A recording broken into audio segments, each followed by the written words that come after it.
안녕하세요. 하루 필수 말씀 충전 하필 큐티 조종환입니다. 오늘 함께 나눌 하나님 말씀은 사무엘상 29장 1절에서 11절까지 말씀입니다. 블레셋 사람은 모두 부대를 압에게 집결시켰고 이스라엘 사람은 이스라엘에 있는 셈가에 진을 치게 됩니다. 이제 곧 전쟁이 발발할 것 같습니다. 사울도 이제 군대를 결집을 했고 블레셋도 군대를 결집해 놓습니다. 그리고 그 가운데 이제 사이에서 사울이 엔돌의 무당을 찾아간 사건을 우리가 어제 살펴본 거죠. 이 블레셋 사람의 지도자들은 수백 명, 수천 명씩을 거느리고 나갔고 다윗도 그 중에 하나로서 그 행렬의 맨 뒤에서 아기스와 함께 나아가게 됩니다. 블레셋 사람의 지휘관들이 항의하기를 이 히브리 사람들이 무엇 때문에 여기 와 있습니까? 아기스가 블레셋 사람의 지휘관들에게 말하기를 기관들도 알다시피 이 사람은 이스라엘 왕 사울의 종이었던 다윗이다 라고 이야기하면서 이스라엘의 왕 사울 내 종 이렇게 표현함으로써 이제 다윗의 과거를 굳이 이제 들춰내는 걸 보게 되는데요. 그만큼 이제 아기스가 뭔가 세밀하게 지금 신하들에게 정치적인 이야기들을 하고 있는 것으로 보여지지는 않아요. 그런 말주변이 뛰어난 언변이 뛰어난 사람처럼은 보이지 않습니다. 어쨌든 그가 나와 함께 지낸 지가 이미 한두 해가 지났지만 그가 망명하여 온 날부터 오늘까지 나는 그에게서 아무런 허물도 찾지 못했다라고 이야기를 합니다. 그런데 이 블레셋 족속의 지휘관들은 다윗에게 분노를 터뜨립니다. 블레셋 족속의 지휘관들이 아기스에게 강요하기를 저 사람을 돌려보내십시오. 임금님께서 그에게 지정하여 준 곳으로 그를 돌려보내시고 우리와 함께 싸움터에 나가지 않도록 해달라라고 이야기를 합니다. 싸움터에 나가서 그가 우리의 대적으로 돌변할지도 모르는 일이다라고 이야기를 하면서 사실 이제 다윗이 이스라엘과 전쟁 가운데에서 블레셋 편에서 전쟁에 참여하는 것은 굉장히 부담스러운 일이었겠죠. 사울을 죽이는 행위에 쉬운 방법일 수는 있겠지만 그것이 지금까지 다윗이 선택해왔던 길도 아니었고 그리고 이 전쟁 자체가 정치적으로도 굉장히 큰 부담이 될 위험이 될 그런 요소였을 겁니다. 그런데 지금 블레셋의 이 장군들이 우리의 대적이 될 거다라고 하는 이런 이야기를 하는 것이 이제 보이지 않는 면에서 하나님께서 다윗을 어떻게 구출해 내실 것인가를 보여주는 일면인 것 같아요.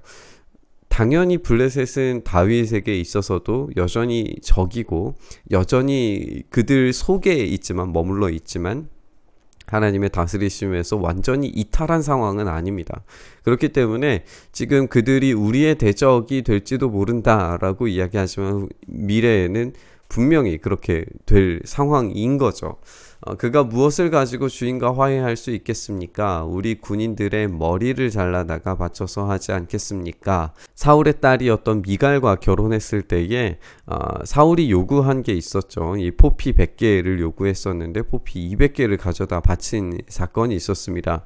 마찬가지로 이제 우리의 군인들의 머리를 블레셋 군인들의 머리를 잘라다가 사울에게 바치게 되면 자기의 주인 이 사울과 화해할 수 있는 것 아닌가라고 이야기를 하고 있는 거죠.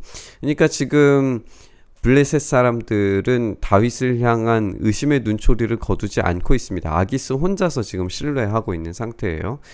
그들이 이야기하기를 이스라엘 백성이 춤을 추면서 사울은 수천 명을 죽이고 다윗은 수만 명을 죽였다라고 추켜 세우던 그 다윗이 아닙니까?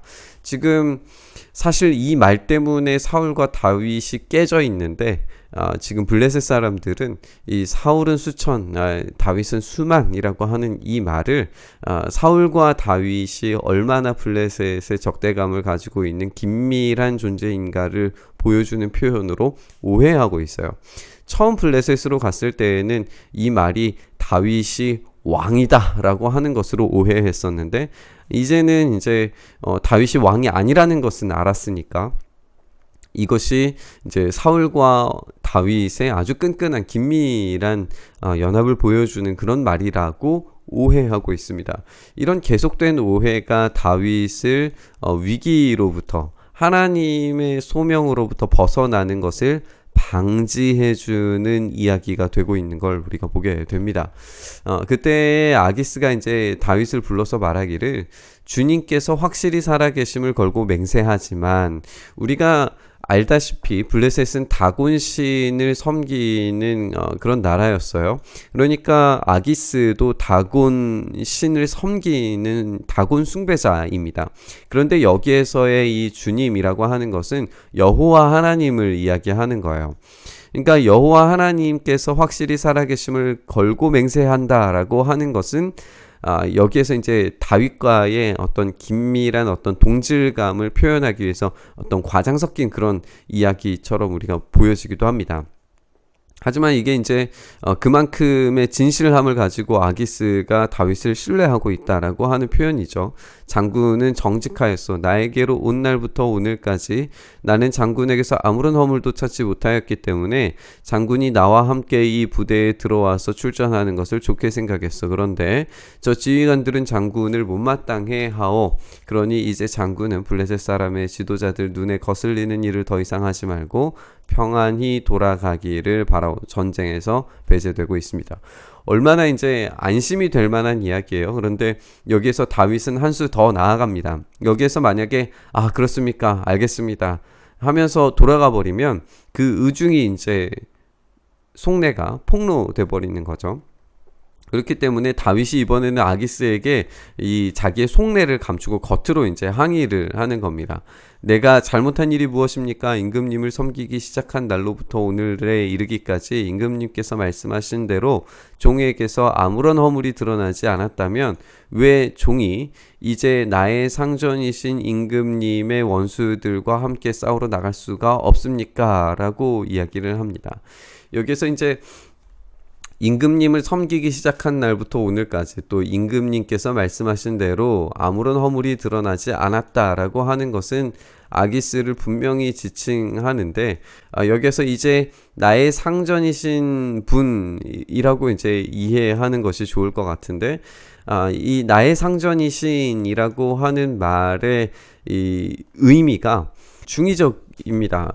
나의 상전이신 아기스 당신과 함께 싸우러 갈 수 없게 하겠습니까? 이런 표현이 아니라 나의 상전이신 임금이라고 이렇게 표현을 에둘러 이야기하면서 마치 나의 진짜 상전이 누구인가를 다윗이 계속해서 인식하고 있다는 것을 우리가 좀 생각하게 되는 것 같아요. 지금 이 다윗은 어쩌면 지금 시글락으로 간 이 사건 자체도 망명 생활 자체가 다곤 숭배자가 되어야만 했을 거예요.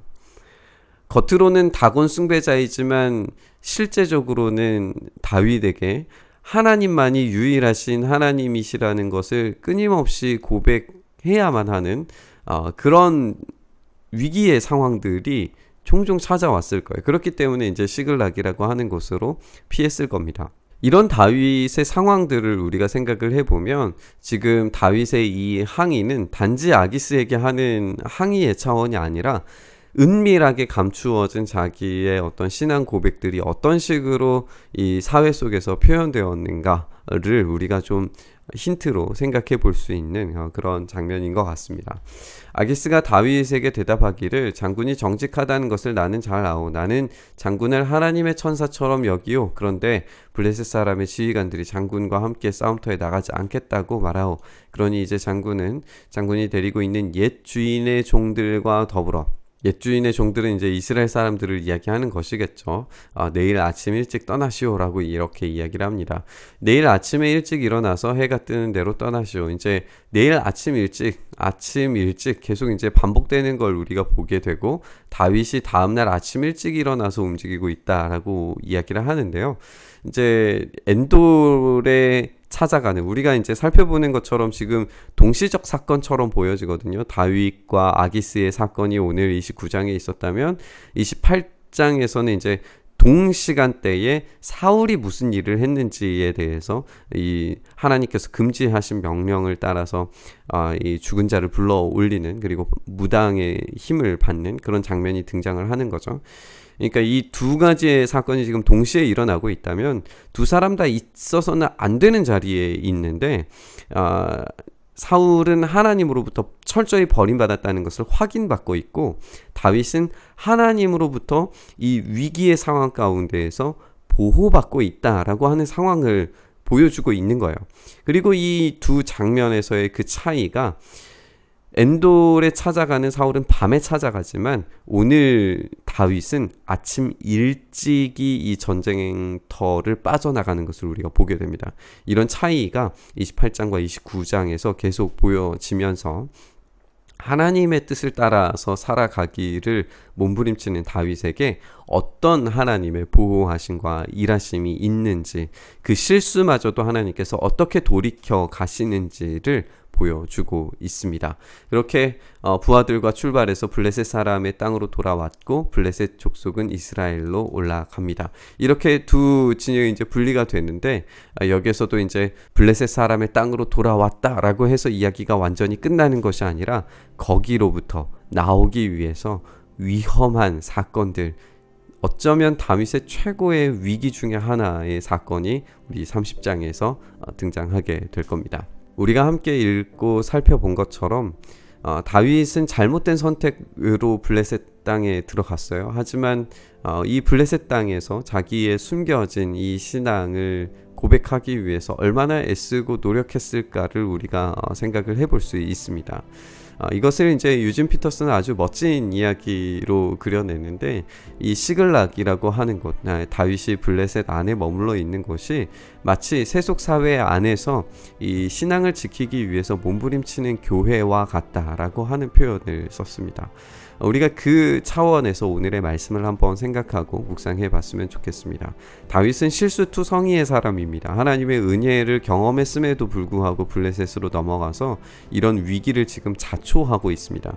그럼에도 불구하고 다윗의 이 숨겨진 신앙의 고백들을 생각해 보면 나의 진짜 왕이 누구신지에 대해서 분명한 인식을 가지고 있는 것을 우리가 보게 됩니다.